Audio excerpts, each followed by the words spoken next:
Like CK always says, it's showtime, man. It's season 2, episode 10 of the Sports Talk with Duey podcast. Man, the last podcast went so well, we had to bring everyone back. The Fish is back, Tim is back, Big East legend, Pitt legend, Carl Krauser's back. Okay, I'm so happy we won yesterday. It would have been a tough podcast if we did not win. So at least we have something positive to talk about.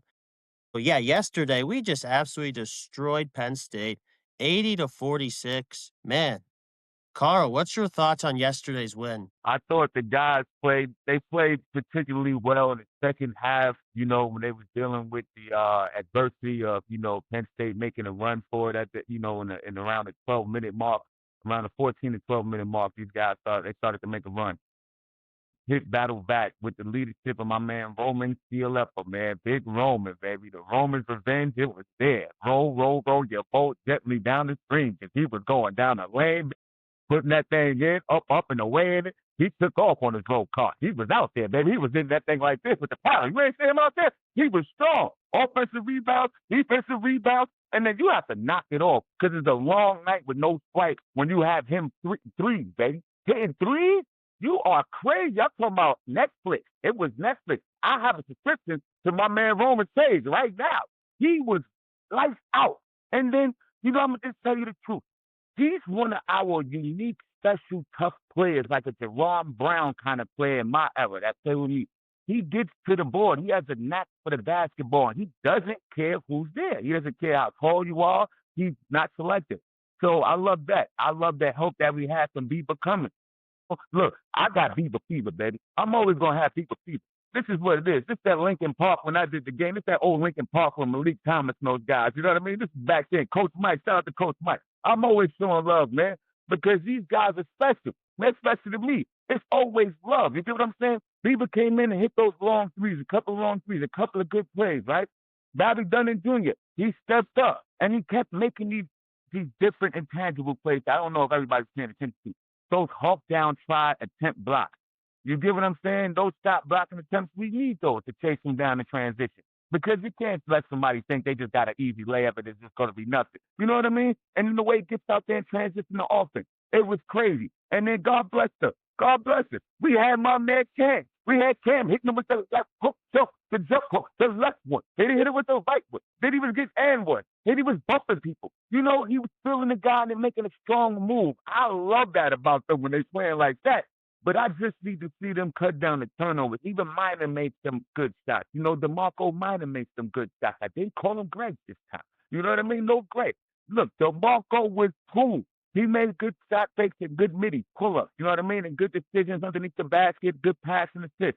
We love that, man. We're just going to need some more help from the other guys. Witherspoon played pretty good, hitting a couple of corner threes. We needed that. We needed him to lift up his competitive spirit because he's been, going through a little slump offensively. So these last couple of games were like pick-me-up, build-up games. You know what I mean? Just give the guys some more confidence, So it was a good game, great games for the fans to come out and believe in the team some more, great games for the fellas, and great games for the athletic department. It was fun. Great job, Carl. I 100% agree with everything. All right, the Fish, what you got? I mean, basically, CK covered it all. I don't know what else there is to talk about. I mean, it was just pure domination from start to finish. There was that time you mentioned, where Penn State started to creep back into the game in the second half. But I think this team, something throughout the season that I've said is they might not be the most talented or skilled on paper, but they're a team that really does fight tooth and nail to the end of the game, even if they're struggling. And that was a stretch like the middle of the game where they struggled against Penn State, but they were still able to stay composed and then go on a run to finish it and just continue to dominate like they were in the first half. And I think obviously Roman was the big piece in that. He's someone that's extremely raw. You can see he has a ton of talent. He'll get to the rim with a ton of aggressiveness. He'll crash the boards, but then he won't be able to finish, right? That's something we've seen a lot this year. But this game against Penn State, we kind of saw a little bit into what that could look like once those opportunities start going in, once those shots start to fall. And I think that's something as the season goes on, I think it's something to keep an eye on. Can he become more consistent in getting those opportunities when he has them? Because again, he's a former rugby player. Like, he's really big, strong, going to be physical. He could be a real asset if he starts to figure it out, put all the pieces together. But it was really good to see him play well. All right, Timmy. I think the thing that pleased me the most is this is now back-to-back games where Pitt shot lights out from deep. and they're kinda showing now that it's not a coincidence anymore. I mean, if you would've told me at the beginning of the season that they would've made 16 threes against Binghamton, shot double-digit threes against Penn State, I would've told you were crazy. I mean, I thought it would take them 8 games to make 16 threes, but the shooting is not a coincidence anymore. Roman making his shots definitely helps, and remember, as Capel says, and most of the stuff he says, I think he's just blowing smoke up our ass, but I really like this one. He said, "Roman just got here in the middle of September." I mean, it's true. He came over. It's not like he was born in Australia, came over. It's not like he was born in Australia, came over, and played and hooped in high school or anything. He literally got to America and went straight to Pitt and practiced with them, so he needed time to adjust to the American game. That's why he was so chaotic, I think, but it's nice to see him slow down, make some shots, and, have that soft touch around the rim. Yeah, you guys all nailed it. First thing I want to bring up is this is the prime example why Penn State does not play us in basketball or football. This is what happens. We will kick their butt. They're scared of us. They won't play us. We absolutely dominated them. We were the tougher team. We got every rebound, every loose ball. It's just a classic Penn State team. They have no respect for the game. When adversity hits, they fold like a lawn chair, and that's what happened. All right. Then, I mean, I was so happy what I was watching. You had guys cutting to the basket. We had some off-ball movement, and then we were getting guys open. We were making three-pointers. I mean, I love watching Roman play. I mean, he was cutting to the basket at will, which is what he should be doing. And I've been saying to my dad every game, I'm saying, this guy has a really nice jumper. These shots are going to fall soon. And they felt the right time against our biggest rival. And we just blitzed those guys for 34 points. And this is the momentum we need going into conference play. I'm super happy for this group. Obviously, not the non conference we wanted, but that's how you finish a non conference is blitzing your rival like that. So, Carl, Hey, there's a fellas, video hold on post. one second. One Go ahead, second, go ahead. fellas. This is amazing to me, right? When people say, well, like my man Tim said, when Tackle said about Roman just getting hit. Look, knock it off. You recruited the man. You know when the man's coming here. We don't want to hear when the guy got here, none of those shenanigans excuses. Nobody want to hear that, Tent. That's a grown young fella right there who know how to play basketball. Every basketball has a hoop, right? They got that ball got to go in the hoop. It got to go in the cylinder. You know what I mean? It's the same thing. It's the same points to the game. And overseas, they allow you to keep ball. So he actually, you know what I mean? He doesn't have to do everything else they used to do overseas, smash the ball off of him and everything else. You know what I mean? All you got to do is catch a finish or make open shots. You allow overseas, they style you a little more over there because they give these guys, the advantage because we're a lot quicker as Americans, stuff like that, and we're more athletic. So when we get over there, they allowed to hit us, hand check us. It's crazy. It's like football. You're allowed to hit for like a last 4 or 5 yards and everything. It's bananas. And then you got to release for a little while, and then you can go back to attacking the person. But anyway, Roman's a tough player. He's a smart kid. I don't like when what Capel said about him, just getting here and all that. I got here late. I didn't come from overseas. But when you play basketball, you play basketball. You know what I mean? You hit a ball. And if he's going to be in shape, get the kid in shape. You know what I mean? Let him get in shape. Everybody needs to be working out. People should be catching cramps and everything. Everybody should be developed properly. So with that said, when my man my man Robbie said, he needs to finish more under the basket, champ. He gets his opportunity. He has to finish. But we just don't want to hear no more stage the toilet bowl shenanigans, okay? We know he's here, baby. And he's a baller. Let him ball. You know what I mean? Don't take anything away from him. Because when he play ball and he does his thing, it's all praise to Roman. You might throw flower petals and all that like it's coming to America. You might throw flower petals at Roman. It might get crazy, you know what I mean? So you always want to pick the kids up, man, and show them love. Since he's working hard, you can tell he's trying. He's one of those kids. He doesn't care what game it is. He's gonna go out there and ball hard. He doesn't put his head down. He's gonna fight, and that's what we all love about him. That's the Pitt way. My Heck bad, yeah. Tom. I Go mean, ahead. I kind of wish I brought my belt down here, just how we belted Penn State. Heck yeah. I hate Penn State. That was awesome. All right, Carl. I want to talk to you about Pitt. The creative director posted a video about the players are just celebrating after the game, playing like kind of an inappropriate song. And you you commented something. Can you explain your comment and why you were kind of upset about like the post and everything? Yeah. I'm not gonna go crazy with it right now, but I'm gonna talk about it. It's nasty work. It's nasty work. It's disgusting because these are young kids that has families, you know what I mean? And they have a brand that they build. They're working on the brand. They're not just, they came from different backgrounds and different walks of life during their journey. They don't need any help bringing them down.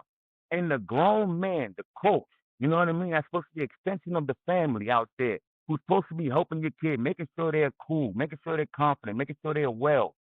He leads them, and he's the leader. He leads them into the fire. He consistently leads them into the fire with these bullcrap songs, the Chief Keef song.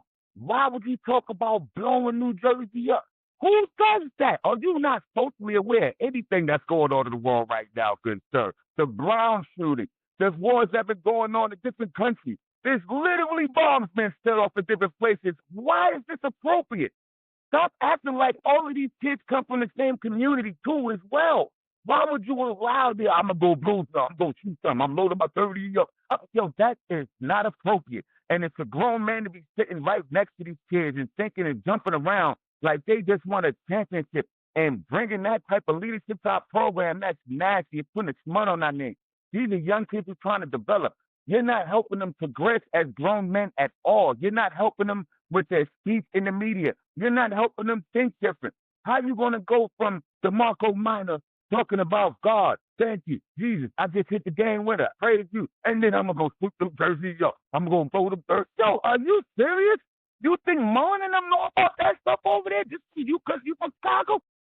They not from the go. They can't do that. Why would you be okay with that? Athletic director, people, why are you okay with that? Why are you okay with walking the club and take over your side? Who sells drugs on the team? You all make mad money. You all make NIL money. You're none of your drug dealers. You don't want to hear it. We don't care about it. What are you doing? You got a patch in your socks? What do you got for it? What do you hire? Are you John Morant's next problem? Are you the new John?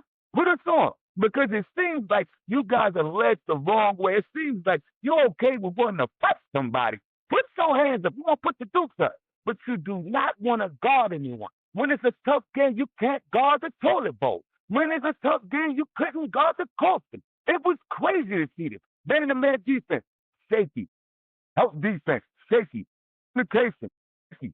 I don't know what you want me to say. When we're talking about people being more aware of how you developing these kids and how you're going to be a head coach and how you're going to help somebody grow as a person, what do you want them to think? How they're going to be a leader? How they're going to teach somebody else? With the 30s? With the 30s and blowing people up? Why is that? After a win, you won 2 games against shaky, mediocre teams. Why are we settling the Pitt brand? Our winning traditional food. Why are we settling for that type of mediocrity? For that bullcrap? That's BS. Our kids, if I was one of them kids in this family, I'd be mad calling into the school, talking about, look, I don't want my kids around that. Yeah? Why does he need to listen to that? If I'm one of the kids on the team, look, I'm going to go sit on the side, Jack. I don't need to jump around and do all of this. We only won 2 games, and then look what we listen to. Why are we listening to this music? We're not supposed to be aware of anything going on. That type of music is shaky. That shouldn't be allowed in the locker room. You want to listen to that at home, go ahead, listen to it, do your thing, dance in the shower, I don't care. But when you represent this brand right here, and we're going to be videotaping, video recording for all the see, I just think that's so disgusting and nasty, man. That's a smack in our face to our elders. That's a smack in our face to everybody in the community. And we talk about community unity and uplifting people, man. And that is putting people down. That's hurting their brand. What is people talking about? Obviously they're going to talk about him, how he's going to look like this, how he looks like this.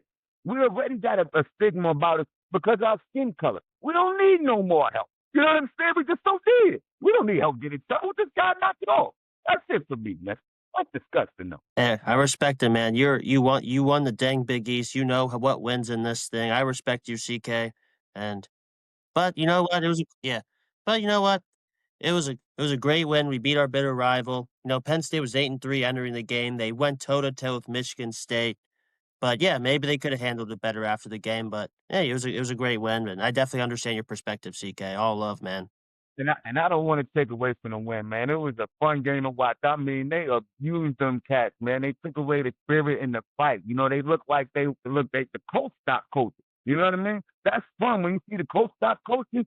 That is amazing. When you see him not available, like his brain stopped computing to call timeouts when we was going on a crazy run. He didn't want to call any timeout. I was like, brother, this is a good time to call a timeout. And then he just keeps seeing us rolling. 3, layup, 3, finish, and 1. I'm like, hey, bro, keep it going. You know what I mean? Roman's back-to-back threes. That's a good time to call a timeout. It's layup, timeout, you know. But it was just seeing, it was good to see these guys just the place of defense, you know. And it was awesome. It was the best to hear. Weak Caroline during the Pitt game. That was crazy. And then it was also amazing to hear all those Pitt fans screaming, let's go. That was crazy. It was like a home game for the kids. That's what you always want to represent, baby. So it's about A2. That always was for me. Let's go. Yeah. I That's think awesome, to CK's point that he made earlier about kind of our standards being lower, you know, the reason I fell in love with Pitt basketball, I mean, my dad's a Pitt alum, and, you know, I watched the teams growing up. Like, I remember 2009 was the first team that I can remember watching, and he took me to the UConn Pitt game that year where, because I grew up in Connecticut, where Hashim Thabit got flipped over by DeJuan Blair, that big time game. It was awesome. I was always like, from that day on, I was really passionate about Pitt basketball. But to CK's point, that's the sort of standard we want to meet, right? Like, that is the standard we upheld when you were playing, when we were in the Big East in the glory days in the 2000s. And to see us fall from that to, you know, having a 7-6 non-conference schedule and losing to Hofstra and Quinnipiac, it's definitely a fall, and it's something that, you know, we need to be continuously talking about, even with these great wins. Like, it's awesome to blow up Penn State, but the reality is there's a lot of work that we need to do to get back up to that level that we should be at, the standard that we should be meeting. Yep. You guys nailed it. Tim, anything you want to say, or want to keep it rolling here? Keep it rolling. Lots of work needs to be done. That's all I have to say. Lots of work needs to be done. It's nice to beat Penn State, but time to go into Miami now. Heck yeah. Well, one thing I want to bring up, it was just reported by Pittsburgh Sports Now that Amdy N'Diaye has left the team. I pay attention to things, and what I sit pretty close to the bench, and I saw that Amdy has not been on the bench since the Ohio State game. So obviously something was up, and PSN finally confirmed it today. Amdy's a super nice guy. Always heard he was super hardworking, ultra athletic. I'm hoping he finds a new home somewhere and he could show what he got. He didn't really get a chance here, so I'm hoping he goes to a school that will give him a shot and we see that athleticism, that hard work come to fruition. That's all I want to say. And if anyone wants to say anything about Amdy, go ahead. Always love. Yeah. All I remember Zach Austin saying last year was that Amdy was more athletic than he was, which really says something. So honestly, nothing but the best for him, and hopefully he finds a nice spot where he can show what he can do. Yeah, it's a good opportunity for him right now. You know, he's like a free agent right now in basketball, you know, in the NBA. He gets a chance, you know, to show people what he can do, you know, from his videos and his time being on the court. Obviously, some people, if they were watching the game, they could see he's super athletic. He's fast as ever. And he has a good time for blocking shots, you know what I mean, and getting rebounds. And also, he has good offensive awareness. You know, he has good, like, he catches alley-oops and he tips the ball in offensively to rebound dunk. So I think he's going to be good because he could take people off the dribble, and he has a nice handle I don't think people know about. He's good like that. So I think he's going to help a good Division I school, you know, a good high school. I don't think it has to be a mid-major, you know what I mean? I think he's going to be very effective. At these times right now, it's about your confidence, you know what I mean? Because it feels like if I have to leave a team, that guy didn't believe in me. And you're wasting your time and you're wasting your years. You know what I mean? It's a part of your life. So you didn't do all that work and put this work in, you know, to be sitting on the bench all the time. You know, you're trying to play, you're trying to get to the NBA, or you're trying to get overseas and keep your professional career going. You're trying to get more money in your NAIL deal, you know what I mean? So you want to do some stuff. You just don't want to sit on the bench and be collecting dust, you know? So salute to him, man, and God bless him in the future. Yep, good stuff. The Fish, you got anything, or just want to keep it rolling here? Yeah, I guess I'll say one thing. I think, again, to CK's point, you have when you have a coach that only goes 7 or 8 deep most nights, it can be kind of tough if you're kind of on that fringe to get playing time. So all the best. I hope he can find a spot where he lands on his feet and get to the rotation somewhere. Yep, for sure. All right. Well, you know, we did a podcast a couple months ago. Well, it was like a month, probably around 2 months in October, and we went over non-conference predictions. So if you've been under a rock, you need a quick recap. So yeah, we beat Youngstown State, Longwood, Eastern Michigan. 3 games we kind of struggled at the half, kind of, but then we closed them out in the second half. We got absolutely blitzed by WVU. We smoked Bucknell. We played a pretty close game with UCF, but they're a pretty good team, and they close it out. Then we lost to Quinnipiac, who has a guy we wanted in the portal, Amari Monroe. I kind of marked that game before the season as a troublesome game. Then Ohio State, we all knew what happened there. DeMarco Minor, a shot of the lifetime. I was sitting right behind it. I saw that ball track in. I can't believe we won. Then Texas A&M, that team, they haven't showed it yet, but I think they're going to make some way in the SEC. They're super athletic. They're fast. They're very deep. Then we lost to CK's cousin, Speedy Claxton, Hofstra, who also beat Syracuse. So that could be a mid-major team to monitor when March comes. Then we lost to Villanova. It looks like they're on the way to make March Mass. We smoked Binghamton, and then we beat Penn State. So, we beat 2 Big Ten teams, which is very good, but we also lost to 2 mid-major schools, which is honestly unacceptable. So I took a screenshot. I had non-conference. I was drinking the Kool-Aid. I had us going 11-2. I don't know what I was thinking. The Fish has 9-4. Timmy had us 10-3. And then let's just put this man on a pedestal. He had us going 7-6, exactly what happened. And one more thing, CK had us losing to Hofstra, and that actually happened. See, do you have a magic crystal ball? Do you have something? Like, how'd you know this What are was the gonna lottery happen? numbers tonight, CK? What should I go and bet on? Yeah. I can't tell you that, man. I'm going to say 11, 11, 11, 11, 11, 11. Always love, it's just fun to do it, man. Sometimes you have to realize what we have and what we're working with, and then who's coaching the team that we have. You know what I mean? We know this guy's coaching, and like y'all all know, he said it. Everybody says it and knows 7-6 deep. We're not going to win a lot of games, Cap. Look, we have to play 8 or 9 people when you have people that are this skilled. With the skilled people that we have, you have to play these people. You can't play and win with 6, 7 people and then think, all right. And they keep talking about Witherspoon's supposed to be one and done. I don't understand that. He needs to develop. You know what I mean? He needs a lot of work, man. He's a good player, but he needs a lot of work. And his confidence is kind of shaky. It's kind of wavering, And I don't want to just talk about that kid because he's a good player. I like him. You know what I mean? I like his spin shot. I like his move to the basket. I just think his shot selection could be a lot better. And I think he can pass the ball out sooner. You know what I mean? Become a playmaker once you already draw that a lot of attention. But just to be honest about the schedule, I'm just looking at, I study these people, I study these teams already before. So I already can tell, just being a player, first already, and then being a coach with this thing, I see what we're going to, and I know what Capel's going to do. You know what I mean? We can't win a lot of games with the handoff wheel. Like I said, that's not going to win us a lot of games. And we know we're going to go into a funk. We're going to go into a funk, right? Each game. And the scariest thing and the saddest thing is to know when your team isn't going to come out of that funk. Just to know that your coach at some point in time is going to quit too as well. So I think of these things, you know what I mean? And I put this all in perspective. And then I also said, the Chiefs. Sometimes we're not going to get the whip. So I just put it all together, man, and I come up with the magic view. I just tell you the truth, and I just keep it infinity. You know what I mean? I can't lie to you guys. I care about you guys. I appreciate you guys.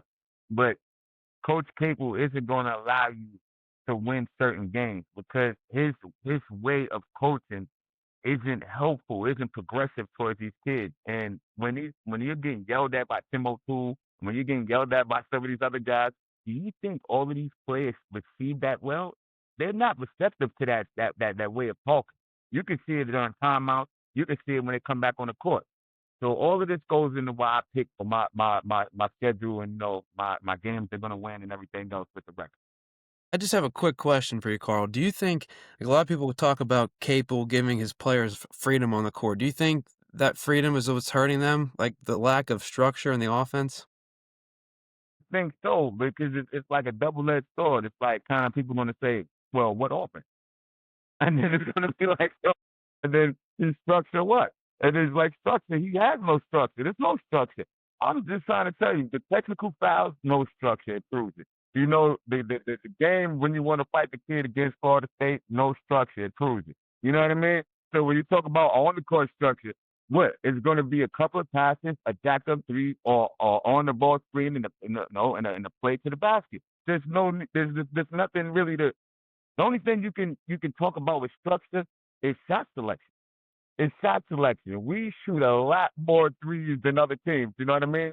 And our percentage is bad, and it's under the 40. So it's kind of crazy to keep jacking up these threes and to get to the rim some more so we can get more foul shots. You got to get more foul attempts. So we got to play the game better. So I agree with you. Yeah, we need more structure, but we also need more teaching. You get what I'm saying? You can see during the game, we need that pick me up. We need that structure. Hey, run this, run this. This worked for us. This worked for us last time. Watch out for this.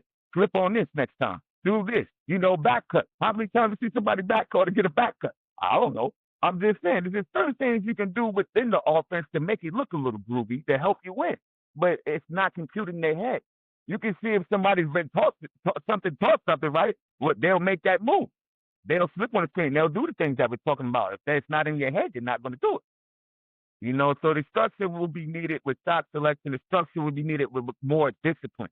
More discipline to stay down on shot fakes, on the rotation. Rotate early, get there. Communicate verbally, hands active, close out, under control, and don't jump. You get what I'm saying? Then box for the rebound. As a community, the same thing we're saying. This is the stuff that was going to get us to win. These are all the things that's going to help. It's the discipline and the structure, and then adjust and adapt during the game when it's crunch time. That comes the structure and the discipline. So you're right, Sam. One more thing, too.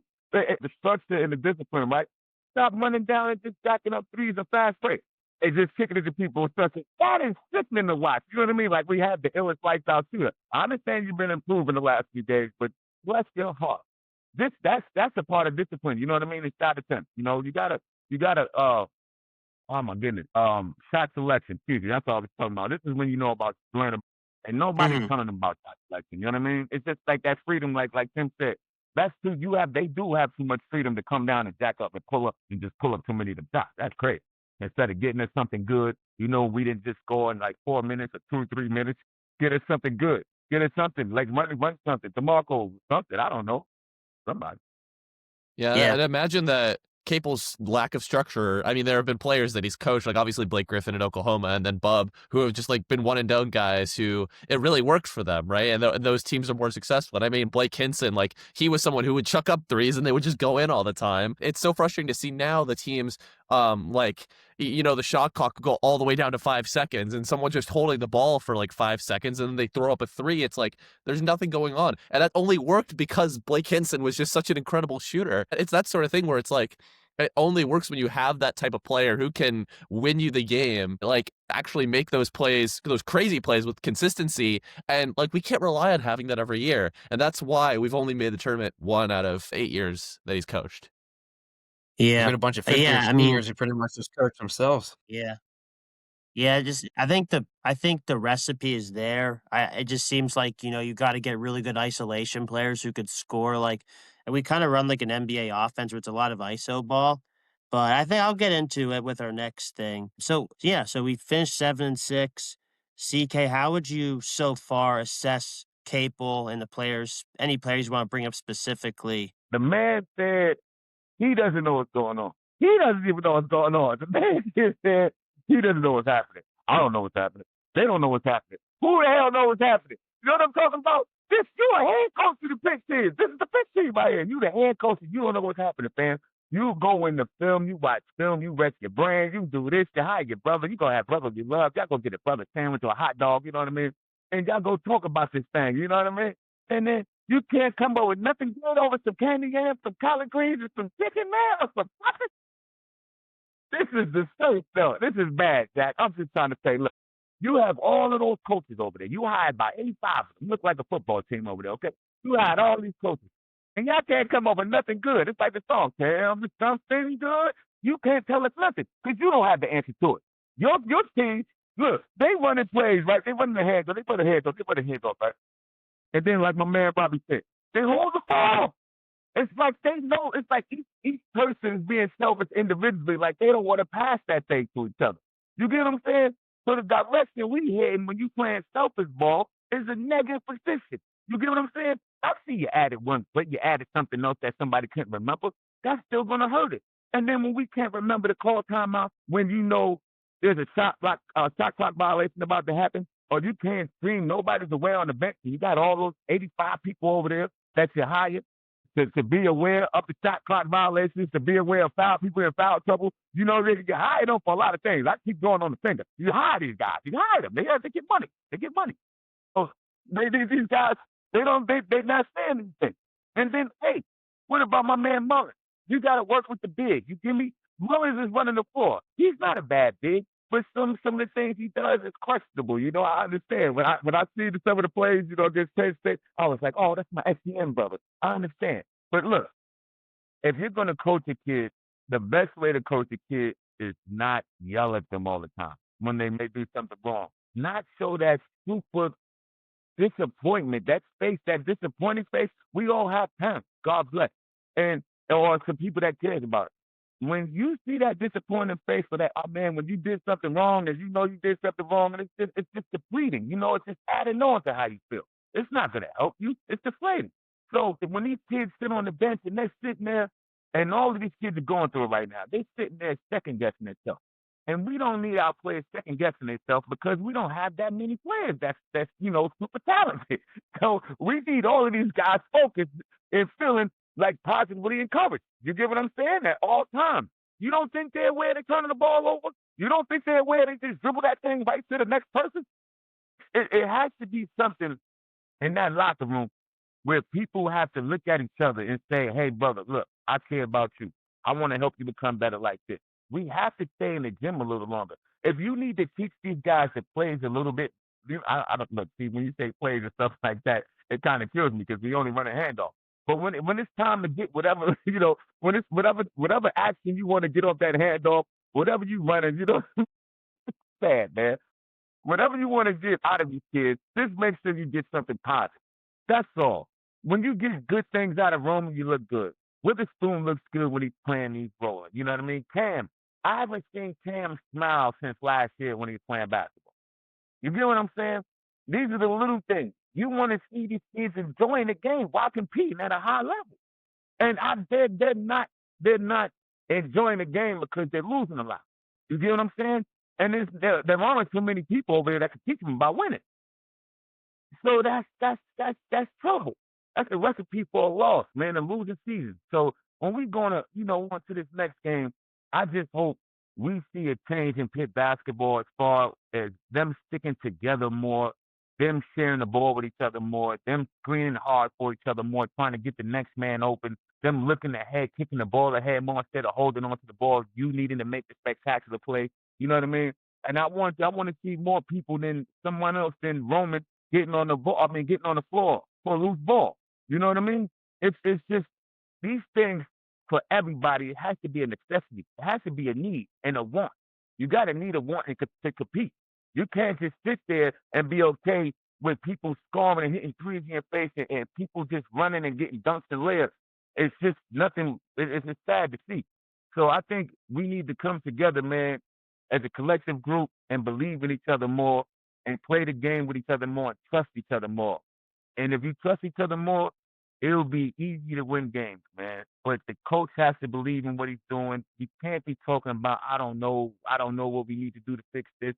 Because, you know, the parents are talking, the families are talking, the kids are going home talking to each other. They getting on the phone. Did you just hear him? Did you just hear this? You know what I mean? Our coach just said he don't know what to do. Their family, the friends are calling. That you get the call. Your family, yo, what the coach just say? You say you don't know what to do. Why you there? So now everybody's going to think when they come to Pitt, it's only going to be about losing. So it's going to be like a stepping stone school for you to get new NIL deal money. Is this where we heading to? Because, like I said, my man Bobby brought it up again. It was Bob getting to the one and done. He's out of it. That's Champagne, with next year, but that's it. That's it. And that was a rough one for Champagne. You know what I mean? It was an easier one for Bob than it was Champagne. So I'm just saying, you want to be known as a loser who gets to the NBA, or you want to be known as a winner? You can still get to the NBA. If they want you and you win, it's going to make you easier, brother. I'm just saying, and you're helping your other brothers get more opportunities and looks too. So that's a great thing. That's why you should play the game hard for your brothers and hard for your people and hard for yourself.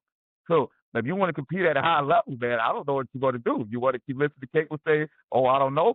At this point, if I let your coach say that right there, hey, Jack, I'm saying, look, I'm cool. I don't need it. I don't need your help like that. I'm gonna just go out here and play the game I know how to play, the hardest I know how to play, and I'm just let the chips fall. I'm gonna compete as hard as I can, as smart as I can, and I'm gonna just let the chips fall. It's AKA called the effort. You got to gain that effort in. That's it. Man, great job, Carl. So the Fish, what needs to happen for this team to have a good conference performance? I mean, I think you look at what I said in our preseason podcast in terms of what we need this year. I think the things were that the coaching staff tried to focus on are defense, rebounding, physicality, and those were things that traditionally for the past couple of years have not been very good. And this year, frankly, that has not really changed. I still see way too many second chance opportunities from the other teams. We're supposed to build our identity on defense, but it seems like teams are scoring 80 a game on us if they're not named Penn State. The one game where we did play pretty solid defense against the power opponent is Ohio State, and that's the one that we just barely managed to squeak out with the buzzer beater. So it's the sort of thing where you need to really play better in those areas of the game. And frankly, I am pretty pessimistic that that's actually going to happen, because now I have 7 years of evidence that nothing's changed. I'm not gonna it's the thing, it's not magically going to change overnight this season. You know what I mean? I'd love to be optimistic and think it's going to, but I just don't think it will. So the reality is, we need to have played better defense. We need to rebound the ball, be more physical, be tougher. But I just don't see it. I see some flashes with Roman, and I see flashes with Cam sometimes against some of those worst non-conference mid-major teams. But last year was the same sort of pattern. Whenever we hit ACC play, you saw that physicality die down. You saw even more second chance opportunities. So that is what we need, in my opinion. This is how we formed our team. This is how we formed our identity on the defensive side of the ball, and it just hasn't really panned out. I agree. It's all going to start on the defensive end. I mean, stops. Don't let opposing teams score, because when they score, Pitt's going to have to run a half-court offense, and when that happens, shit hits the fan. So just get the ball and go. That's how you're going to get your points. That's what they did against Penn State. They didn't have to think about it. They would just get the rebound, get the steal, and go. When you have to look at your coach and he has to call whatever the hell he's calling, it's not going to work. It's like Carl said, it's just going to be handoff, handoff, handoff. You see Capel yelling horns 4 down or whatever, then no one knows what the hell they're doing. So it's just a disaster. So you need to win on the defensive end. Defense and rebounding, force turnovers, do the dirty things. Be the hardest working team in the country on the defensive end, and that's going to score you your points. I don't think Pitt's going to keep this hot shooting forever. They can be very streaky in that regard. Obviously, they're doing way better than I thought they were going to, but it's all going to start with defense. It makes your life so much easier. Yeah, for me, I just feel like it's been kind of every year we've gotten off to such a slow start. We always screw something up before January. It's kind of frustrating. I feel like besides last year, we started off pretty fast last year, but every other year we've really struggled to start off. And I just think it's because we just can't run a good motion offense. So what I want to see the rest of the season, what I saw in this Penn State game, I want to see really good off ball screens. I want to see good cutting. I want to run some action for Barry, set some off ball screens to get him open for threes. I mean, I know it's the basic set a pick at the top, but I've been watching it. If you set a pick at the top, Minor, Biba go inside, defenders are going to come in, and you could swing that ball to the corner, and that stuff works for us. So I want to see a lot of ball movement. I want to see Roman cut a lot. I kind of want to see Noyes get off the ball. I think bad things happen when he has the ball in his hand. So I kind of want to see him move into a Greg Elliott type of role and just sit in the corner and splash threes. Because when he does that, he's a really effective player. And I just want to see Papa Conte get healthy. I think we really need him. And I think if Papa gets healthy, I think we should play Kier and Mullen a lot more. So we have 3 big men, because when we play Miami, I mean, Malik Reneau is balling out this season. Ernest Uday is a big time center. I think we're going to have some flexibility where we match up against the other team. We could play smaller and have Roman at the 4, even though Roman's a big power forward, or maybe sometimes you have Papa and Cam play a little bit as well. So we really need to match up against other teams. And another thing I want to say is season does kind of feel like a wash, because the recruits we're having next year, and a lot of people just focus on next year. And Jay Kuntz, Sorry. Jay Kuntz, he didn't have any hand in building this roster. So I'm hoping that maybe this is a theory I have, is Capel's kind of had trouble adjusting to this new era of college basketball. And I think bringing Jay Kuntz in, he could focus on all the recruiting while Capel could just focus on the coaching to take the load off Capel. So I'm hoping we could just finish the season It's too much strong. for him, Duey. It's too much for him. He can't do it. It's too much for Yeah, him, Duey. don't focus on recruiting and have someone else coach. Yeah, exactly. I feel like that has to be the way to go. Seriously. But We need an X's and O's specialist. I think I mean, Here we go, Carl. yeah, Dewey, you were gonna say, you had told me earlier you think we should just hire an offensive coordinator that should just basically just scheme Well, up an offense for us, right? we actually have one, and he obviously doesn't really know what he's doing. He's horrible. I researched that. But sometimes our offense looks really good, like against Penn State. And some other games, like it looks good, like we're moving the ball. But when it goes bad, it goes really bad. You're stagnant. You have 5 guys around the perimeter, not moving at all. So that would be great to get like an offensive guru, runs a good motion offense. I would prefer like I watch UConn. Oh, there's some of their off-ball screening is just unbelievable. The ball movement, Michigan State, Purdue, it's unbelievable the offenses they run. I would just love to see that. But yeah, so that was just a theory I had. It does sound like kind of stupid. I just want I like don't want to give up on Capel yet because Jay Kuntz is such a great hire GM. I kind of just want to see Yeah. what happens when he takes over. Jeez, why is everyone laughing? He can't even drink his water. You almost made me die. It's easy. I almost died right there. I almost fell. I almost spit off. I almost choked. I almost spit on the camera. It was over, man. Oh my goodness. Oh my goodness. Let me gather my life. This is crazy. Did he say what he said? Y'all heard that too, Dude, man. That was crazy. Dewey's just a Capel homer. It's all right. What'd you say? See, I think CK is just disagreeing with you a little bit on your take of we should give Capel more chances. I just Hey, that's what they said. That respect him for definition of trying to crazy change is the real. hire GM. That definition of crazy is real, man. You keep wanting a different result. I do get what Dewey's saying, though, to an extent, like with Jake Kuntz, at least, with him specifically. I think there's a little bit of like fire there in terms of GMs with all the recruits that we got for next year. But my worry is, if you look at next year, like we have 3 really good recruits coming in.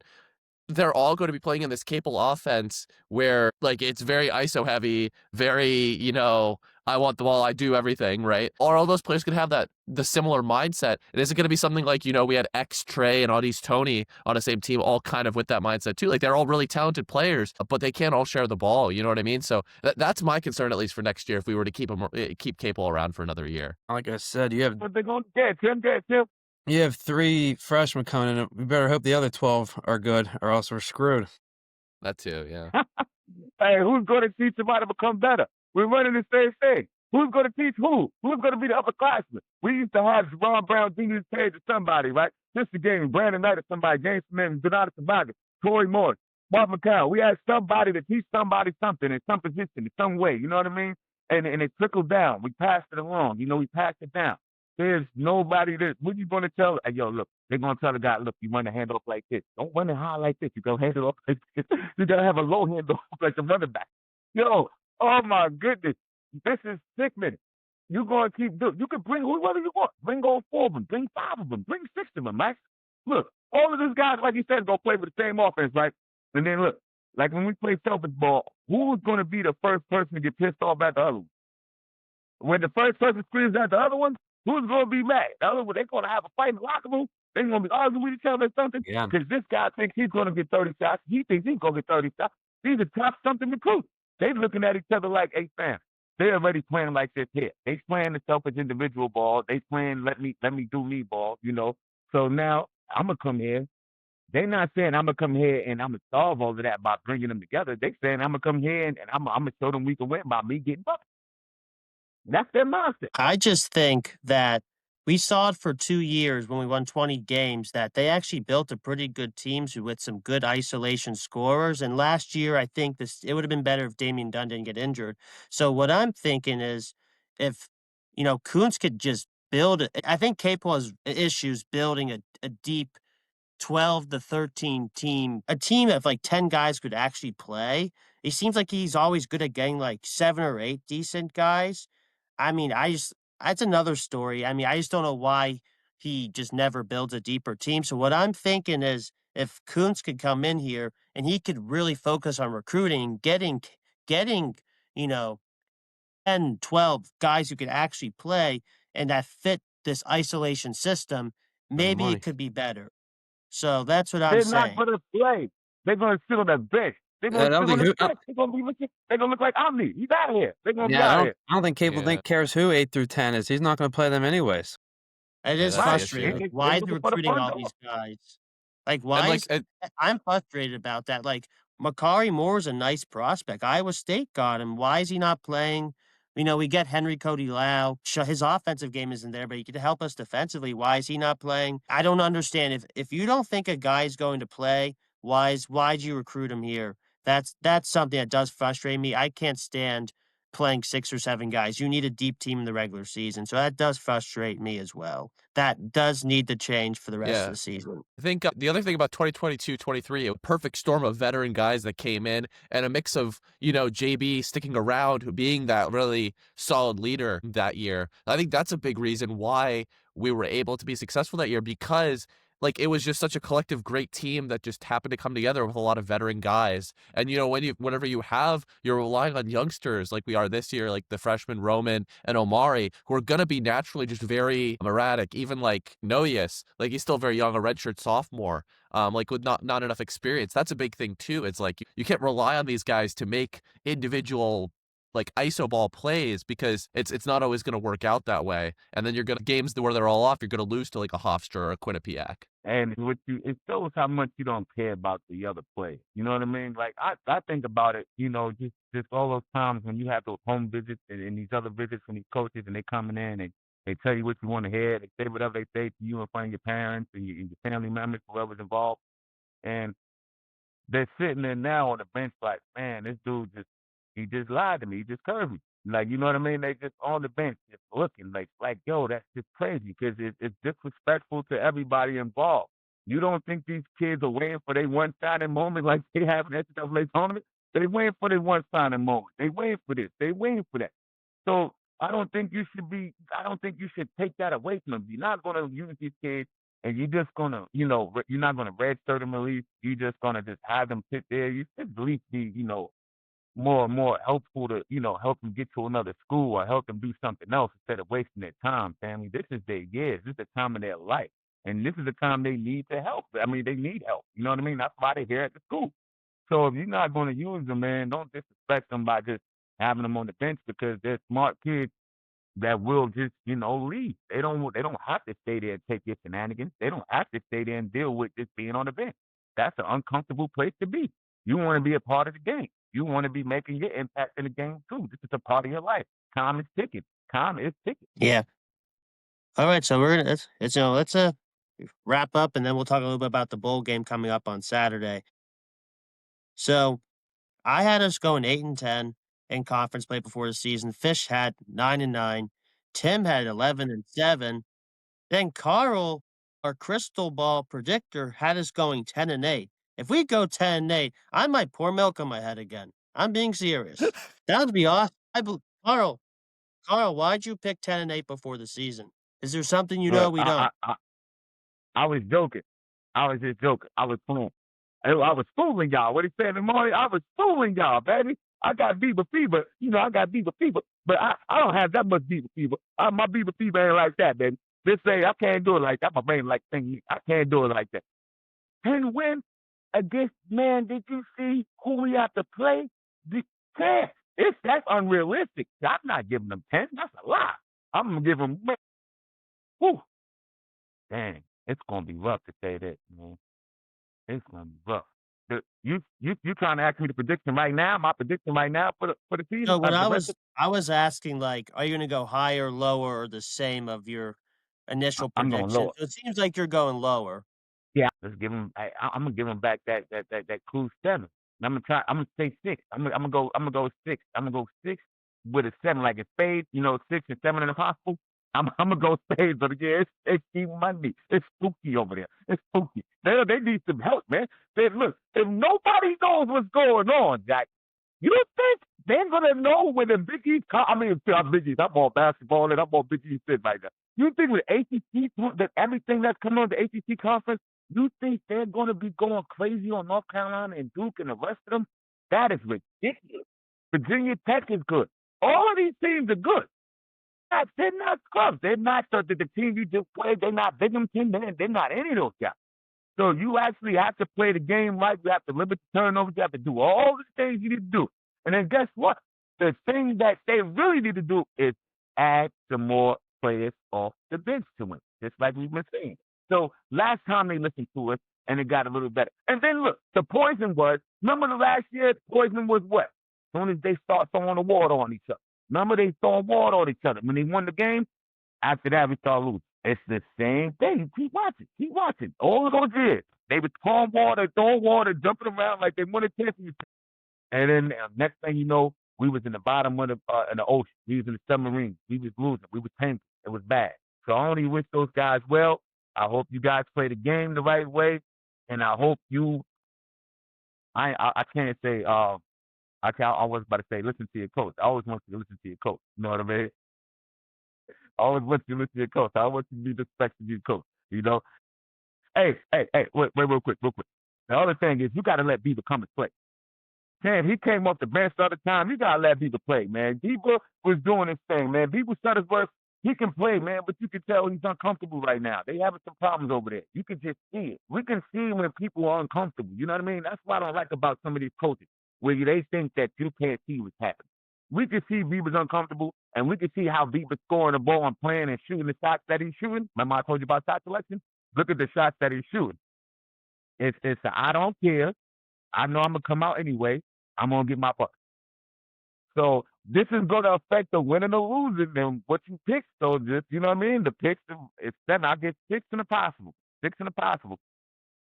Who the hell they going to be 6? Who's going to be 6 in the possible? All right, the Fish. So you initially had us going 9-9. Are you going higher, lower? You gonna keep it? I mean, Jay, why are you even asking that question? It's definitely lower.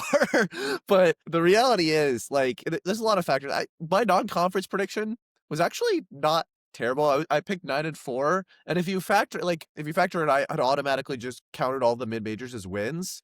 That was basically what happened if you take away the Quinnipiac and Hofstra games. Like I figured we would go 2-4 in the power conference games, and then undefeated elsewhere. Obviously, we had those 2 bad losses, but you know, it is what it is. That's it. It's with a team that's this like inexperienced and frankly not talented. That's gonna happen. And to be honest with you, my ACC prediction is 5-13. I think we're gonna have a really tough time, like even making the ACC tournament. I think that's something we got to worry about this year, especially like you look out for the bottom 3. Like looking at our schedule, we're gonna start 0-5 in the ACC. Like I don't see any of those first 5 games being potential wins. And then I'll be there for the matchup of the century. Everyone's going to be watching the Pitt BC basketball game at the Cost Center in Chestnut Hill. So that's going to be an incredible matchup that I'll be in attendance for. But yeah, it's well, so we'll see what happens, but I just no confidence whatsoever for me. I'm going to go with 5-13.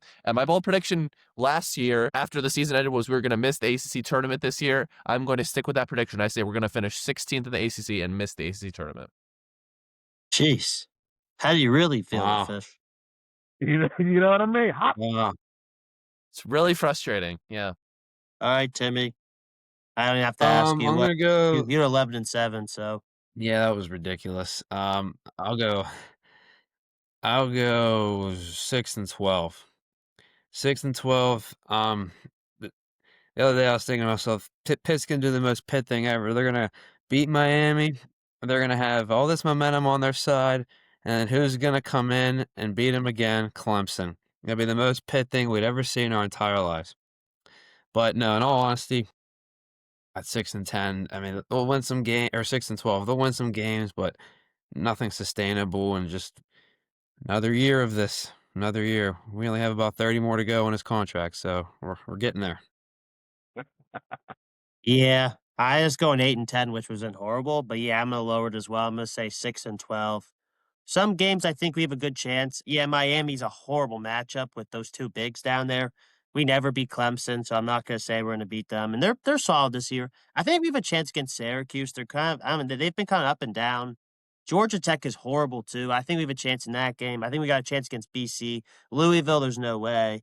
NC State, probably no way. Maybe Wake at Clemson, at Virginia, versus SMU. I really don't even want to see what Duke and North Carolina do to us this year. Notre Dame at home. Shrewsbury's on the hot seat. I think we could have a chance. Okay, I want to say this right now. Cal is the sleeper team in the ACC for me. I think they're going to make the NCAA tournament this year. A.J. Ames, Chris Bell, John Camden's a great trio. They're very good. Well, that's all. I think Stanford, we have a chance. Florida State's really bad. So I'm gonna say 6-12 as well. So if we go 6-12, that have us at 13-18. I'm just hoping we win at least like 12 games, get under 20 losses. Just have some hope going into next year with these Frosh. I am looking forward to seeing Amari Witherspoon the rest of the season. I really like his potential.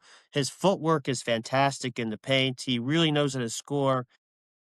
The only weird thing about Amari is he he won't shoot an open three. He always waits for the person to contest. He'll like step back into it. But I think he's a super talented player. I'm really excited to watch him and Roman down the stretch. And Biba, I love Biba too. When he plays at such a great pace, what CK was saying, he can really score.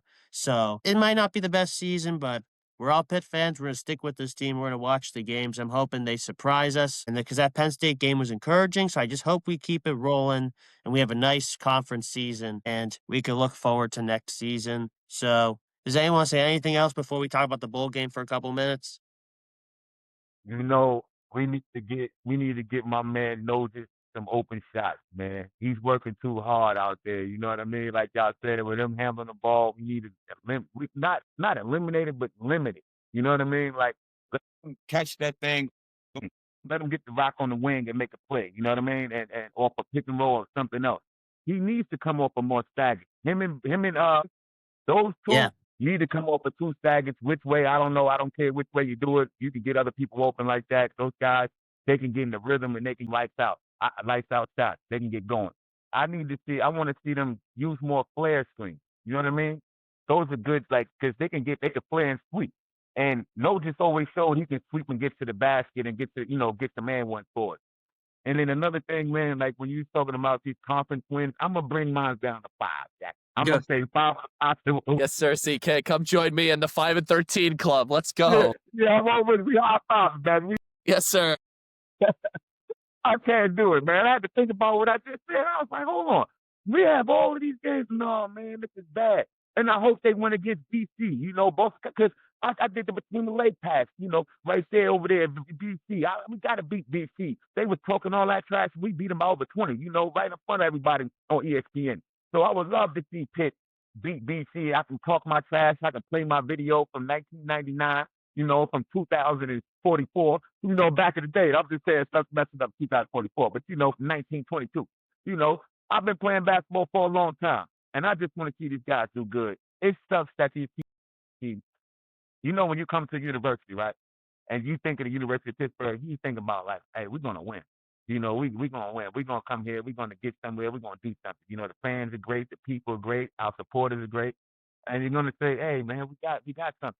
So now what do you think some of the kids be thinking when they come here over the last few years and they just lose that? Do you think they're more confident, or you think they're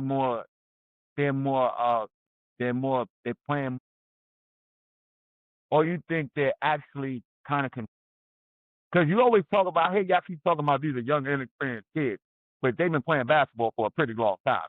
So I'm pretty much thinking they're experienced enough to get recruited to make it to this level. They should be experienced enough to figure out when you need to make a sweep and a drive play, or when you need to screen somebody, or when you need to rebound the ball, or when you need to dive for the ball, or when you need to talk on defense or offense. I think that you're old enough to compute.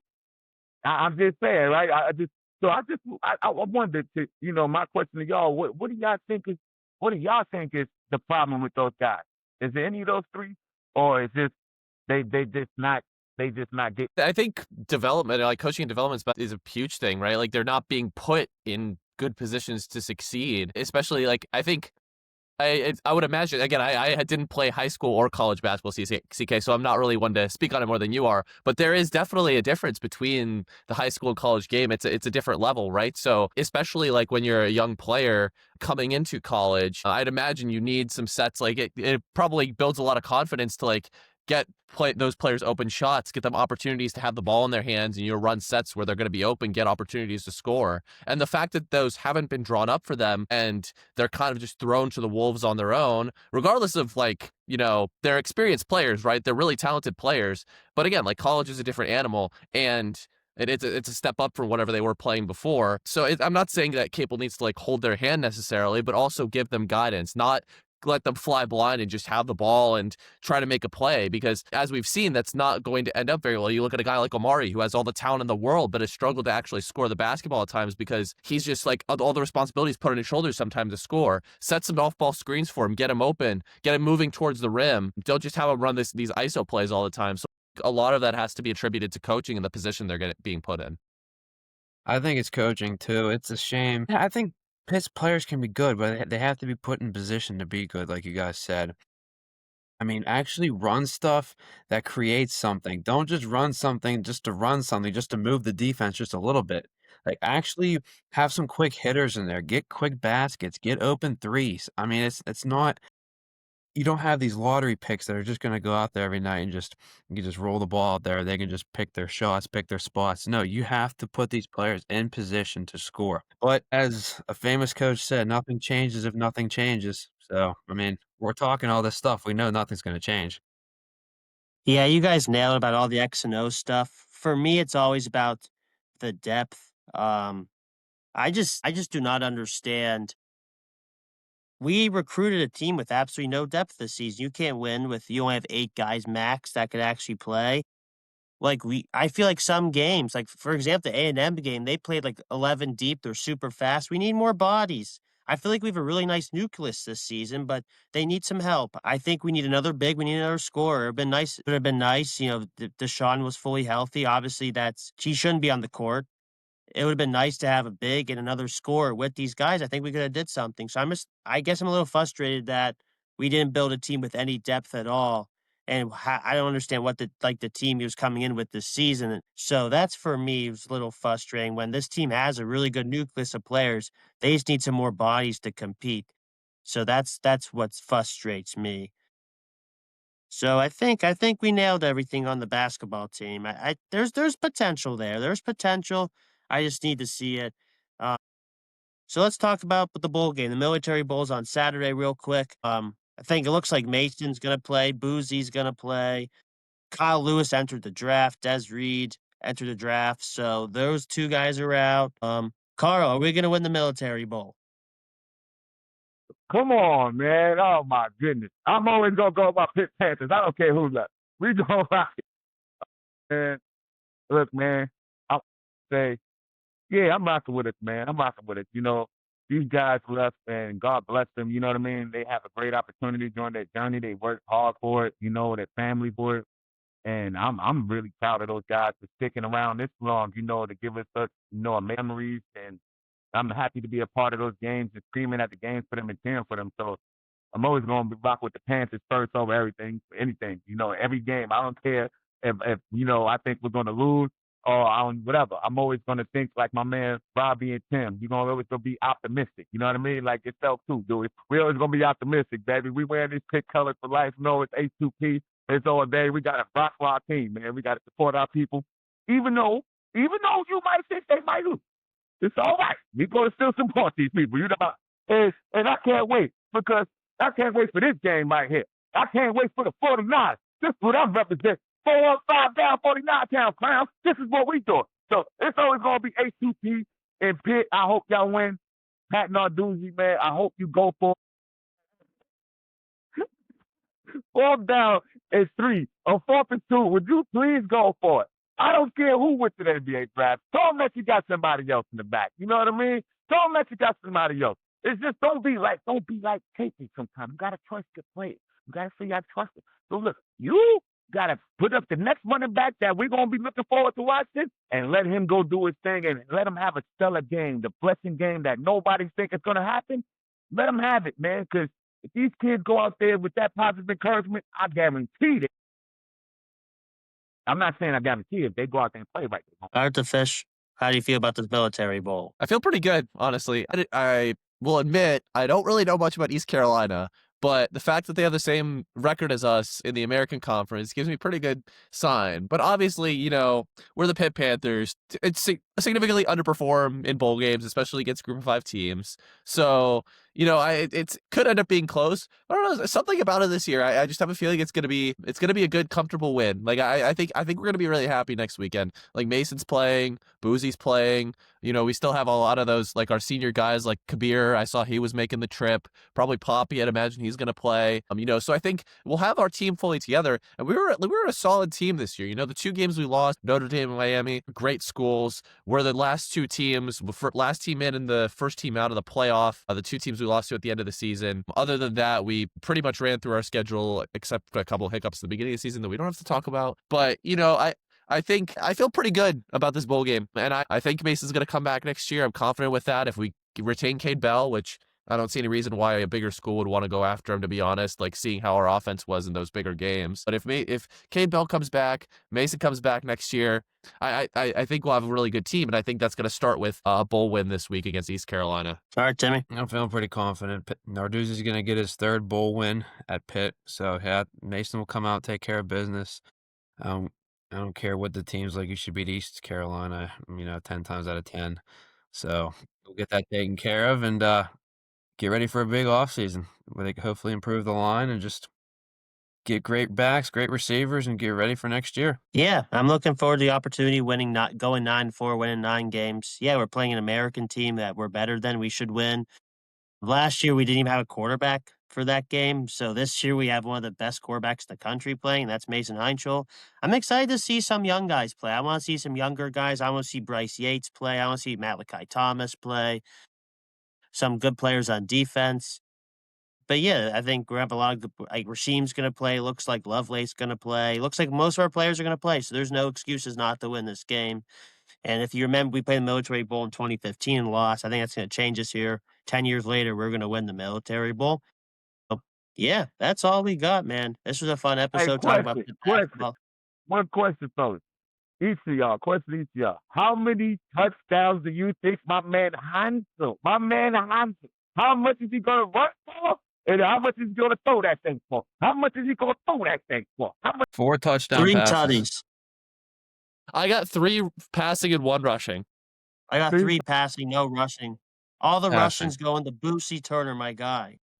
Oh, let's go, baby. I hope it comes through, man. Mr. Hansel and the whole Pitt team, man. We support you, baby. Hansel, let's go. Lead us to the bowl, baby. We need that bowl tip. We believe in you. It's H2P, Hansel. We go crazy on the Duey show. H2P. Yeah! Let's go, Hansel! All right, that's how we're ending it. Hail to Pitt. Hail to Pitt.